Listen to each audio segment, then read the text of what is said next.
Qui dit rentrée dit également retour des conseils communaux pour les élus. Hier soir à Braine-le-Comte, ce premier conseil de l'année coïncidait également avec le conseil commun entre le CPS et la ville. Mais ce qui a surtout marqué cette soirée a eu lieu durant l'assemblée plus traditionnelle. La ville va en effet racheter les anciens bureaux de poste, un bâtiment qui correspond à l'ancien couvent des Dominicains. Plus d'explications tout de suite sur des images de Nicolas Spada. Comme prévu dans la loi, une fois par an, le conseil du CPS vient se joindre aux élus communaux pour un conseil en commun. L'occasion de mettre le doigt sur les synergies entre les deux institutions, des synergies nombreuses et dans des domaines très variés. Un exemple, si la région ne fournit plus de chèques sport aux citoyens, la commune de Braine-le-Comte continue quant à elle à en proposer via son CPS. Après plus d'une heure et demie de conseil commun, place à la séance plus traditionnelle. Ce lundi, Braine-le-Comte a été la première commune de sa zone de police à voter le nouveau règlement coordonné, un règlement qui permettra notamment de verbaliser plus sévèrement les délinquances environnementales.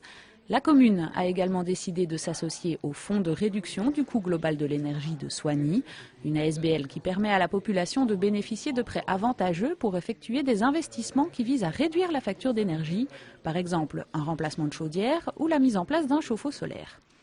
Le point le plus important de ce conseil concernait l'achat d'un bâtiment du centre-ville.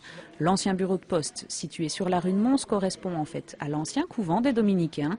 Après de nombreuses tractations parfois difficiles avec la Poste, la ville vient enfin de se voir attribuer le bien, le tout pour une somme de 470 000 €. L'immeuble jouxte d'autres bâtiments comme lui classés par la Commission royale des monuments et sites. Cette acquisition permettra donc de mettre en œuvre divers projets communaux. On ne sait pas encore quelle fonction sera attribuée au bâtiment, même si le collège n'a pas caché son rêve d'en faire une sorte d'hôpital Notre-Dame à la Rose, mais à la brennoise. L'opposition s'est réjouie également du rachat de ce bien. Les conseillers ont d'ailleurs émis plusieurs propositions relatives à la mission future de l'ancien couvent, un bien absolument incontournable du patrimoine brennois, avec entre autres un très beau jardin florentin et divers vestiges de l'époque.